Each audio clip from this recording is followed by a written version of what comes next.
Hello dear student, आज हम लोग स्टार्ट करेंगे शेयर्स का बहुत ही मोस्ट इंपोर्टेंट टॉपिक जो शॉर्ट क्वेश्चन में भी आता है और लॉन्ग क्वेश्चंस में भी आता है। मतलब ये हुआ कि इसके बिना आप अपने क्वेश्चंस को कंप्लीट नहीं कर सकते, तो इसलिए इसको बहुत अच्छे तरीके से ध्यान से समझिए। मैं इसमें केवल कॉन्सेप्ट लूँगा और इससे अगली वीडियो में इसके प्रैक्टिकल क्वेश्चंस लूँगा। दोनों अलग अलग हम लोग करेंगे। देखिए, जब कंपनी अपने शेयर को इशूड करती है और कंपनी ने डिफरेंट शेयर होल्डर्स ने, राम, मोहन, सुरेश, नरेश, इन ऑल जाने कितने परसेंट लोगों ने कंपनी के शेयर्स को खरीदा होगा। उसमें से कभी कभी क्या होता है कि कुछ शेयर होल्डर्स कंपनी को उसकी ड्यू डेट पर, यानी कि अलॉटमेंट के टाइम पर या कॉल्स के टाइम पर कंपनी को पैसा नहीं देते हैं। जब कंपनी को पैसा नहीं मिलता है तो क्या कंपनी उन शेयरों को ऐसे एज बने रहने देती है, उनको प्रॉपर्टी राइट दे देती है, या उनका जो राइट है वो कैंसिल कर देती है?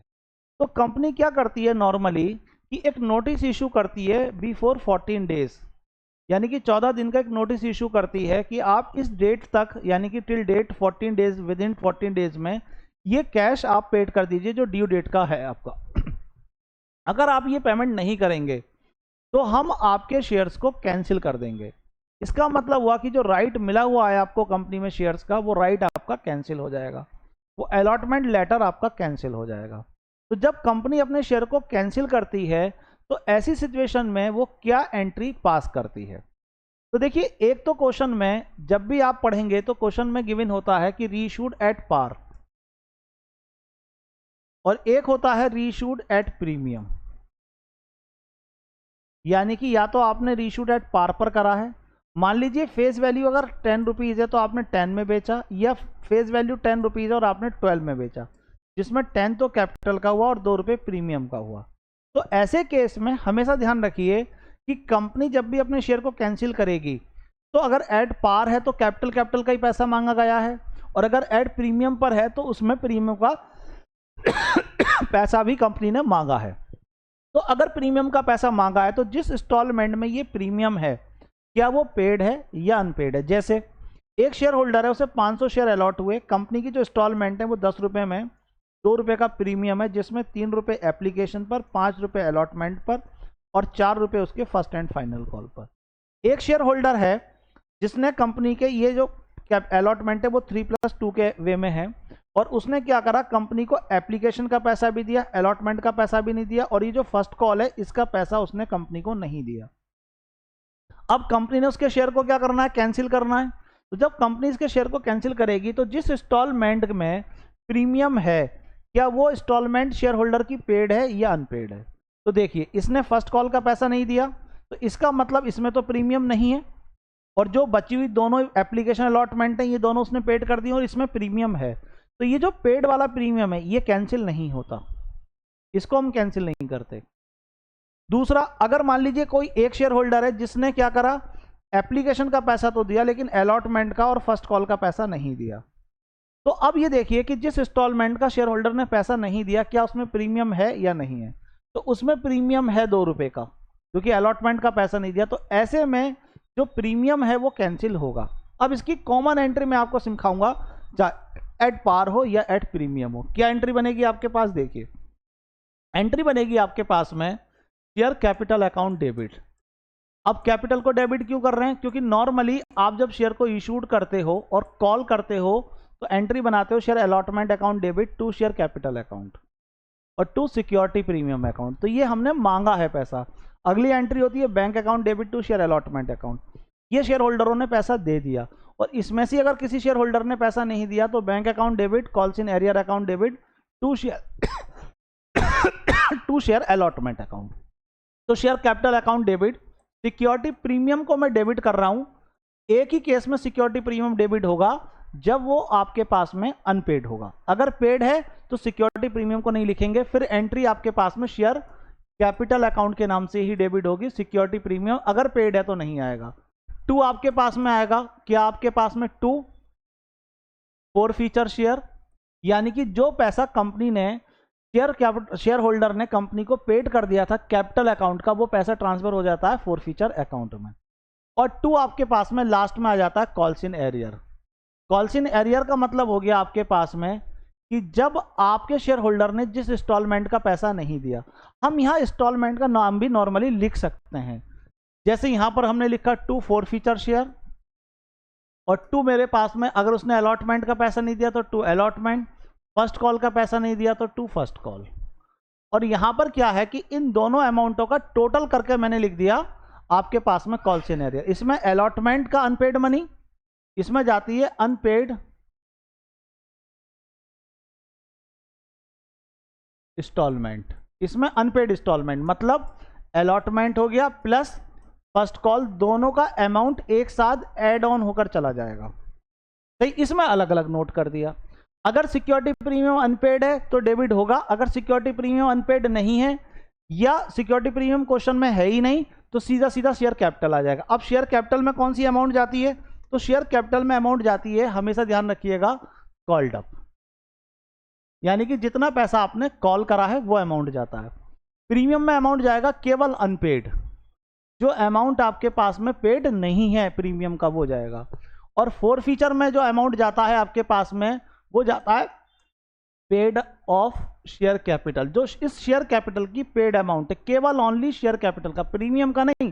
प्रीमियम का जो पेड अमाउंट है वो तो हमने कैंसिल करा ही नहीं है, केवल अनपेड वाला जाएगा। अब देखिए 10 रुपए का शेयर है, 2 रुपए का प्रीमियम है, टोटल हो गया 12 रुपए। एप्लीकेशन पर ले रहे हो 3 रुपए, अलॉटमेंट पर आप ले रहे हो 4 रुपए, और बचे हुए आप ले रहे हो कितने रुपए, 3 4 7 5 रुपए आप ले रहे हो फर्स्ट एंड फाइनल कॉल पे। एप्लीकेशन है आपके पास में कितने, 2 + 1, और ये है आपके पास में 3 + 1, 3 + 1, और ये आपके पास में विदाउट प्रीमियम है। अब शेयर होल्डर है, उसने ये भी पेड करा, उसने ये भी पेड करा, उसने ये पेड नहीं करा। पहले निकालो आप कॉल्ड अप अमाउंट कितनी है। कॉल्ड अप अमाउंट का मतलब होता है, इसे समझ लीजिए, जो शेयर कैपिटल अकाउंट में ट्रांसफर होता है वो कॉल्ड अप होता है, मतलब कंपनी ने किस इंस्टॉलमेंट के बाद कैंसिल करा है। अब कंपनी ने यहाँ पर जो कैंसिल करा है शेयर वो किस इंस्टॉलमेंट के बाद करा है, फाइनल कॉल के बाद। तो कैपिटल का तो पूरे 10 रुपये ही मांगे ना, तो 10 रुपये यहाँ पर जाएंगे, मल्टीप्लाई जितने शेयर आप कैंसिल कर रहे हो, नंबर ऑफ शेयर्स, 1 पॉइंट। अगर आप मान लीजिए शेयर होल्डर ने इसका पैसा दिया लेकिन इसका पैसा नहीं दिया अलॉटमेंट का, और उसने अलॉटमेंट के बाद ही शेयर को कैंसिल कर लिया, फाइनल कॉल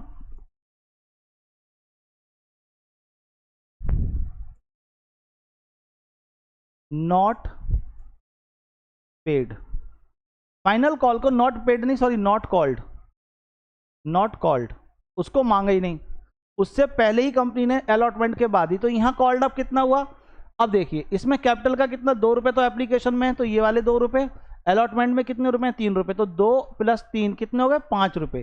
तो यहां पर फिर आपके पास में जाएंगे 5 रुपए के हिसाब से, ये नंबर ऑफ शेयर्स आ जाएंगे आपके पास, ये कॉल्ड अप हुआ। तो ये ध्यान रखना है कि आपने जिस इंस्टॉलमेंट तक का पैसा मांगा है उस इंस्टॉलमेंट तक के पैसे को ही हम कॉल्ड अप कैपिटल बोलते हैं। दूसरा, सिक्योरिटी प्रीमियम में कितना जाएगा, नंबर दूसरा पॉइंट। अब देखिए इस शेयर होल्डर ने एप्लीकेशन में प्रीमियम है, वो वाला प्रीमियम तो पेड है, वो नहीं जाएगा। अलॉटमेंट का पैसा नहीं दिया, तो जिसका इंस्टॉलमेंट का पैसा नहीं दिया उसमें सिक्योरिटी प्रीमियम है 1 रुपए का, तो सिक्योरिटी प्रीमियम 1 रुपया मल्टीप्लाई नंबर ऑफ शेयर्स के हिसाब से जाएंगे। और अगर मान लो पहले वाले केस में देखो तो यहाँ तो अलॉटमेंट भी पेड है और एप्लीकेशन भी पेड है, तो जिस इंस्टॉलमेंट में पेमेंट कर दिया उसमें प्रीमियम है, और जिस इंस्टॉलमेंट का पैसा नहीं दिया उसमें तो प्रीमियम नहीं है ना, तो फिर प्रीमियम कैंसिल नहीं होगा, यहाँ सिक्योरिटी प्रीमियम नहीं आएगा, शेयर कैपिटल अकाउंट के नाम से लिखोगे, सिक्योरिटी प्रीमियम के नाम से नहीं लिखोगे। तीसरा, कॉल्स एरियर कैसे निकालोगे आप, तो कॉल्स एरियर की अमाउंट निकालने के लिए क्या करेंगे हम, केवल अनपेड इंस्टॉलमेंट देख लो कितनी है आपके पास, देखिए पहले केस में केवल फाइनल कॉल का पैसा नहीं दिया, तो कॉल्स एरियर कितना होगा आपके पास में, 5 रुपए पर शेयर के हिसाब से हो जाएगा, ये आपके पास में आएगा, तो यहाँ 5 रुपीज के हिसाब से जाएगा कॉल्स एरियर में। अगर आप कॉल्स एरियर की जगह अलॉटमेंट का नाम, क्योंकि वो फाइनल कॉल का नहीं दिया तो यहाँ अलॉटमेंट नहीं आएगा, यहाँ फाइनल कॉल के नाम से ये 5 रुपए कॉल्स एरियर में आ जाए। अब यहाँ पर 10, यहाँ पर 1, यहाँ 5, तो डिफरेंस निकालोगे, यहाँ पर वो इसमें डिफरेंस निकालोगे फॉरफीचर में, क्योंकि अलॉटमेंट हम यहाँ पर लिख ही नहीं रहे हैं, तो यहाँ डिफरेंस अमाउंट में जाएंगे आपके पास में, 11 में से 5 गए 6, और मल्टीप्लाई नंबर ऑफ शेयर, क्योंकि मैंने पर शेयर की अमाउंट लिखी है। तीसरा पॉइंट समझ में आ गया, आई होप आपको सब। अब इस वाले केस में देखो कितना है, तो इसमें इसने अलॉटमेंट का पैसा नहीं दिया, तो अलॉटमेंट कितना है, 4 रुपीज के हिसाब से आपके पास में, तो अनपेड मनी कितनी हुई, 4 रुपीज, लेकिन इसमें प्रीमियम भी तो है ना, तो प्रीमियम आएगा 1 रुपए के हिसाब से, कॉल्स एरियर में आएंगे 4 रुपए के हिसाब से। और अगर एक केस और बनाए, उसमें क्या करा उसने, अलॉटमेंट भी नहीं दिया, फर्स्ट कॉल भी नहीं दिया, दोनों का पैसा नहीं दिया, तो इन दोनों का टोटल कर लीजिए 4 रुपए ये इंक्लूडिंग प्रीमियम के साथ, 5 रुपए ये, 9 रुपए, क्योंकि प्रीमियम के साथ इंस्टॉलमेंट मानी जाती है, इसलिए 4 + 5 9 रुपए के हिसाब से तो जाएगा कॉल्स इन एरियर में। और अगर अलग अलग खोलोगे तो 2 share allotment account, 2 share first call account. अब इन दोनों इंस्टॉलमेंट में देखो प्रीमियम है, तो इसमें प्रीमियम किस में, इस वाले में 1 रुपए, तो ये 1 रुपए से सिक्योरिटी प्रीमियम डेबिट होगा, जितना प्रीमियम अनपेड है वो आता है, ये ध्यान रखना है आपको। ये एंट्री हो गई आपके पास इसकी। अब इन शेयरों को आप क्या कर देते हो, इनको तो दोबारा से बेच देते हो ना, रीशूट कर देते हो ना, तो रीशूट जब हम करेंगे इन शेयरों को तो कैसे करेंगे, तो फॉरफिटेड शेयर रीशूट। पहले मैं एक एंट्री लिख रहा हूं, एंट्री को समझना, या तो रीशूट करते हैं हम एट पार पर, या रीशूट करते हैं हम किस पर, एट प्रीमियम पर, या रीशूट हम किस पर करते हैं, एट डिस्काउंट पर। अब देखिए एट पार के केस में एंट्री बनाओगे बेचने के टाइम पर, bank account debit to share capital account, क्योंकि ये ऑक्शन में बेचे जाते हैं तो इसलिए एप्लीकेशन अलॉटमेंट कुछ नहीं आता है, सीधा सीधा पैसा हम कैपिटल के नाम से डायरेक्टली रिसीव कर लेते हैं। प्रीमियम पर बेच रहे हैं तो एंट्री बनेगी bank account debit to share capital account और टू आपके पास में सिक्योरिटी प्रीमियम अकाउंट, ये एंट्री पास करेंगे। और अगर एट डिस्काउंट पर आप बेच रहे हैं तो एंट्री बनेगी bank account debit for feature share account debit. अभी एंट्री लिखवा रहा हूं, एंट्री को समझिए, कॉन्सेप्ट इसके बाद समझाऊंगा, टू शेयर कैपिटल अकाउंट। और जितने शेयर आपने बेचे हैं, मान लीजिए आपने शेयर फॉरफिटेड करे हैं 300, बेचे कितने हैं 300, आपने 300 फॉरफिटेड करें लेकिन रीसेल करें आपने 200, तो पोर्शनली करें या करें 100 या करें 150, कुछ भी इनऑल आपने करे हैं, तो जो भी शेयर आपने रीशूट करें उनके लिए एंट्री बनेगी आपकी, जितने कैंसिल करें उनसे मतलब नहीं है। अब देखिए ये हुआ हमारे पास में। अब एक बात को आप रखिए कि जब आप शेयर बेचते हो तो ये जो प्राइस है, ये जो कैपिटल का प्राइस है, शेयर कैपिटल का जो प्राइस है, एक तरीके से ये इसका एमआरपी हुआ, मिनिमम प्राइस हुआ। जैसे आप किसी एमआरपी जब आप खरीदने जाते हो तो देखते हो ना किसी चीज पे लिखा हुआ होता है कि उसका एमआरपी कितना है, प्राइस कितना है, ये हुआ प्राइस। इसको हम टेक्निकल यानी कि अकाउंटिंग लैंग्वेज में बोलते हैं पेड अप, या बोलते हैं हम कॉल्ड अप, या बोलते हैं हम इसको fully paid up, fully paid up, या मैं इसकी जगह नाम लिख सकता हूं फुली कॉल्ड अप। इसका मतलब क्या हुआ, इसका मतलब हुआ कि आपके पास चाहे वो पेड अप बोले या कॉल्ड अप बोले, इन दोनों बातों का मतलब रीशूट के टाइम एक होता है, नंबर 1। और ये जो पैसा होता है ये शेयर कैपिटल का होता है, ये वाला पैसा होता है, इसमें पेड अप अमाउंट जाती है। और हम कितने में रीसेल, यानी कि आप सेल कितने में कर रहे हो, इसको बेच कितने में रहे हो, सोल्ड कितने में कर रहे हो, तो उसका प्राइस क्या है आपके पास में, ये आपके पास में हो गया कितने में बिका वो शेयर, प्राइस कितना रखा और बिका कितने में। अब देखिए मान लीजिए आपने प्राइस रखा उसका 10 रुपीज, बेच कितने में रहे हो आप उसको 10 में, तो 10 रुपये उसका एमआरपी है, और बिक भी कितने में रहा है वो 10 रुपये में, तो रीशूड एट पार हुआ, एंट्री बनेगी bank account debit to share capital account. आई बात समझ में नहीं, ये इसकी पेड अमाउंट हुई, ये वाला एमआरपी वाला प्राइस इसमें गया, बिका कितने में 10 रुपये में, ये प्राइस हो गया 10 रुपये ये वाला। अगर बिका आपका 10 रुपये का शेयर कितने रुपए में, 12 रुपये में, एमआरपी कितना था, पेड अप वैल्यू कितनी है उसकी 10 रुपीज, बिका कितने में 12 में, 2 रुपये ज़्यादा ले रहे हो ना, तो ये 2 रुपये पर शेयर के हिसाब से ये हुआ, 10 रुपये कैपिटल में गया, 12 रुपये आपने रिसीव करा। अगर आप बेच रहे हो कितने रुपए में, 8 रुपये में, कम में बेच रहे हो ना। अब क्या यहाँ हम बेच सकते हैं कम में, पहले तो क्वेश्चन आता है ये, तो यस हम बेच सकते हैं। क्यों बेच सकते हैं, देखिए एक ही जो शेयर थे 300, जब हमने इन्हें कैंसिल करा था इन शेयरों को, तो एंट्री बनाई थी share capital account debit to forfeiture share और टू आपके पास में कॉल्स इन एरियर। और यहां पर आपके पास में 10 रुपये के हिसाब से 3000 यहां गए थे, इस आदमी ने 6 रुपये दे दिए थे, तो 1800 रुपये ये गए थे, और 200 हमें यहाँ पर 1200 रुपये नहीं मिले थे इस शेयर होल्डर के, तो हमने शेयर कैंसिल करे थे। ये जो अमाउंट है 1800 रुपये, ये कितने शेयर की अमाउंट है, ये 1800 रुपये अमाउंट है 300 शेयर की, क्योंकि 300 ही तो कैंसिल करें। इसका मतलब अगर देखा जाए इसने 6 रुपये पर शेयर के हिसाब से हमें दे दिए थे, तो क्या कंपनी ने इसे ये 6 रुपये रिटर्न करे? नहीं रिटर्न करे, कंपनी अपने पास रखती है। और क्यों रखती है? इसीलिए रखती है कि अगर ये शेयर दोबारा से कंपनी को बेचने पड़ गए और ये शेयर जो वैल्यू पर पहले बिके थे, जो उसकी प्राइस था उस प्राइस पर बेचे थे, अगर उस प्राइस पर ये नहीं बिका तो कंपनी इस वाले शेयर होल्डर के जो 6 रुपये हैं वो इसको दोबारा जिसको भी बेच रही है, जैसे ए के शेयर बी को बेच रही है तो बी के लिए इस फंड का यूटिलाइज कर लेगी, इस फोरफीचर अमाउंट का यूटिलाइज कर लेगी। इसीलिए जब हम शेयर को कैंसिल करते हैं तो यहाँ फोरफीचर को क्रेडिट करते हैं, देखो लिखा है क्रेडिट। और जब हम इस शेयर को कम में बेच रहे हैं उसकी एमआरपी के प्राइस से, यानी कि उसकी पेड अप वैल्यू या कॉल्ड अप वैल्यू, ये हुई कैपिटल की वैल्यू, या फुली पेड अप का मतलब होता है उसकी फेस वैल्यू के बराबर, या फुली कॉल्ड अप, इसका दोनों का मतलब एक ही है, फेस वैल्यू के बराबर उसकी हमने बेचने के टाइम एमआरपी रखा, उसका प्राइस रखा बेचने के टाइम पर उसका प्राइस। अब वो प्राइस से कम में बिक रहा है कि ज्यादा में बिक रहा है ना, तो 10 रुपए के शेयर को हम 8 रुपए में अगर बेच रहे हैं तो भैया हमें 2 रुपए कम में बिक रहा है और हम यहाँ बेच सकते हैं। क्यों बेच सकते हैं? क्योंकि ये 6 रुपए हमारे पास में इस आदमी के पहले से ऑलरेडी ए वाले के थे, तो ए वाले का जो फोरफीचर अमाउंट है इस वाले का, ये हम बी वाले को बेचने का टाइम यूटिलाइज कर सकते हैं उस फोरफीचर अमाउंट का। तो इसलिए यहाँ पर हमारे पास में ये जो 6 रुपए है इनका यूटिलाइज हो सकता है। समझ में आई बात? ये पैसे का यूटिलाइज कर सकते हो। और मैक्सिमम कितना यूटिलाइज कर सकते हो आप? तो मैक्सिमम डिस्काउंट आप दे सकते हो 6 रुपए, यानी कि जितना पर शेयर फोरफीचर अमाउंट है ए का, ए के शेयर होल्डर के जिसके कैंसिल करें, इतने में हम इसको रीशूट कर सकते हैं डिस्काउंट पर, इतने रुपए का मैक्सिमम डिस्काउंट दे सकते हो। एक तरीके का ये कैपिटल लॉस होता है, कंपनी की नुकसान ही तो है भाई। 10 रुपए की चीज को 4 रुपए में बेचते तो मैक्सिमम हम कितने का डिस्काउंट दे सकते हैं? जितना उसका है तो 6 रुपए। और मिनिमम रीशूट प्राइस कितना हो सकता है? तो इस 10 रुपए में से 6 रुपए को माइनस कर दो तो कितना आया? 4 रुपए। तो मिनिमम रीशूट प्राइस हमारे पास जो फोरफीचर की अमाउंट है उसकी पेड अमाउंट में से माइनस करने के बाद जो आती है वो आपके पास में कहलाता है उसका मिनिमम रीशूट प्राइस।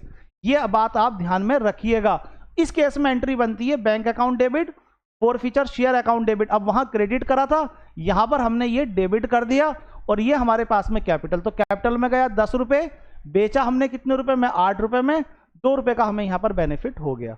अब ये जो शेयर हमने बेचे हैं इनका अमाउंट ट्रांसफर हो जाता है किसमें? इसका अमाउंट, ये एंट्री नोट कर लेना, मैं स्लाइड ऊपर कर रहा हूं।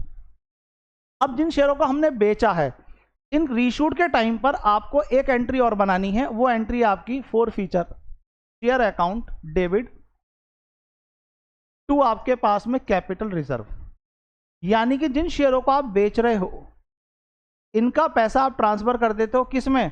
कैपिटल रिजर्व में, क्योंकि बेचने के टाइम ये प्रॉफिट हमें हो गया, इसीलिए ये पैसा रोकती, रिटर्न नहीं करती कंपनी। अब देखिए हमने कितने रुपए कैंसिल करे थे पर शेयर पर? 6 रुपए मांगे थे ना, ये फोरफीचर अमाउंट था ना जो हमने एग्जाम्पल बनाया था फोरफीचर शेयर का।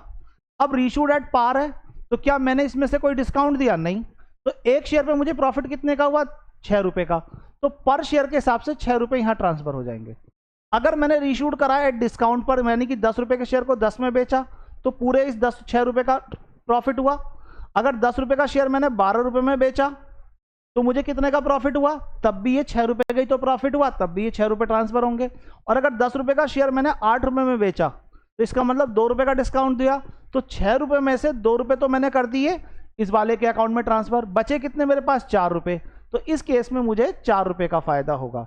तो ये आपको ध्यान रखना है कि जब भी आप शेयर को फोरफिटेट करते हो और फोरफिटेट करके बेचते हो तो फोरफीचर के टाइम पर एक एंट्री बनेगी कैंसिल होने की, और रीशूट के टाइम पर आपकी 2 एंट्री बनेंगी, एक तो रीशूट करने की और दूसरी एंट्री आपके पास में बनेगी ये वाली। ये तीनों केसों में, चाहे एट पार हो, एट प्रीमियम हो या एट डिस्काउंट हो, तीनों केसों में ये एंट्री बनाना कंपलसरी है, बनेगी ही बनेगी अगर उन शेयरों को बेचा है तब। अब कितने शेयर की अमाउंट से बनेगी? अब इसको समझ लीजिए। मान लीजिए आपने 300 शेयर बेचे, वो सॉरी कैंसिल करे, फोरफिटेड शेयर करे आपने कितने? 300। अब आप इसमें से कितने बेच रहे हो? तो आप इसमें से मान लीजिए पूरे 300 बेच रहे हो, तो 300 मल्टीप्लाई 6 रुपीज के हिसाब से, पहले केस में 6 रुपीज है तो पूरे 1800 ट्रांसफर हो जाएगा। दूसरे केस में अगर आप देखो तो आपने अगर मान लो इसमें से 200 बेचे हैं तो जितने शेयर आपने बेचे हैं उनका अमाउंट फोरफीचर अकाउंट में ट्रांसफर होगा 200 का। कितना? 200 multiply 6, that is 1200 rupees transfer होगा। अगर आपने 100 बेचे हैं तो कितने का ट्रांसफर होगा? जितने आप बेच रहे हो 100 रुपीज, तो 100 multiply 6, that is 600 rupees transfer होंगे। अगर आपने डिस्काउंट दिया है, 300 बेचे तो 300 का अमाउंट कितना हुआ? 1800, 300 शेयर पर 2 रुपए के हिसाब से आपने डिस्काउंट कितना दिया, 300 इंटू 2 के हिसाब से 600 रुपए का डिस्काउंट हुआ।